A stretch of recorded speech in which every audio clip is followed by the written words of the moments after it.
Hey, welcome to the Iowa Slam. I'm going to talk today about a few things that I wrote about in the last blog entry. The first thing would be bow hand position.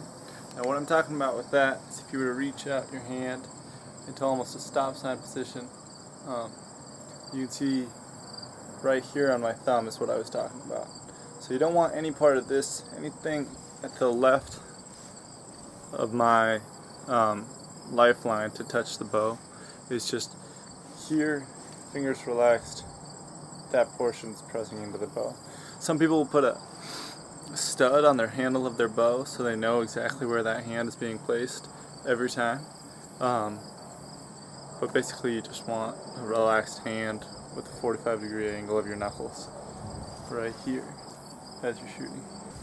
So now with my bow in my hand, I'm right here, it presses in, my knuckles relax. I have a relaxed hand right there. And that's the first thing you find every time when you're setting up to shoot. So if I'm going to shoot here, I'm finding that spot on my hand that I know feels right. So when I draw back, all that pressure is being put right into the base of my thumb. Other than that, I talked about not punching with your release, and how I set up my release is if this is getting pulled on. That's the second knuckle right there. So instead of having it reaching way out here so that my hand's just barely clipping it, or if I set up and my hand's all tense as I'm going to shoot and I'm waiting, and I drop my whole hand, that kind of contributes to people punching the trigger when they're not quite ready to shoot. So if you can get that into the second knuckle, and really it's almost more of an elbow movement than a slow elbow movement than just a quick finger punch the trigger. The other thing I talked about was string shooting in my article. So basically all you need is a loop of string to do this and your release. What I did was I set up a double fisherman so it's a little bit adjustable to start, and then once I find the right length I can tighten that down. It's not going to be quite right this time, but I can tighten that down to where I want it, and it won't slip anymore after I do that.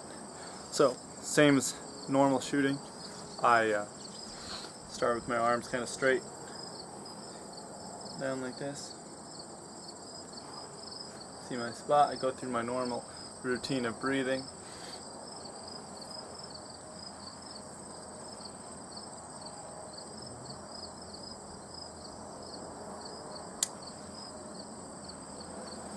You'd notice my hands were relaxed. Both hands are relaxed when I shoot that too.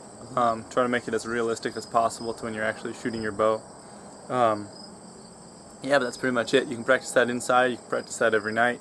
I would recommend either taking 10 string shots or 10 blind bail shots before every practice session. The other thing I talked about was blind bail shooting that went along with string shooting. You should probably blind bail shoot before you actually shoot each day. And if you have time, blind bail shoot to end your session as well. That way you really start to feel your release and just your bow in general. And yeah, I think it improves my accuracy and tightens my groups down. One thing that I wasn't sure was clear in the blog was what I was talking about when sighting in your bow. What you want to do is establish a 2-inch vertical piece of tape to start, like I have here. Just shoot at that strip from 20 yards, and that way you can figure out if you're missing to the left or missing to the right. You can just let your pin drift up and down on the tape without having to try to worry about your pin floating on one little spot. Just let it go up and down, and you can usually find a pretty good group, whether you're missing to the left or the right, to adjust to based on that. And after that, start shooting at the horizontal line.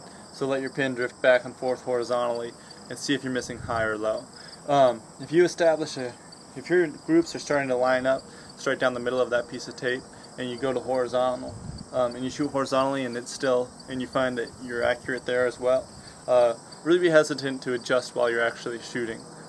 Could just be an off shooting day, maybe it's windy that day, but if you're on this vertical tape and you're on the horizontal tape, your sight should be on to that 1 inch by 1 inch group.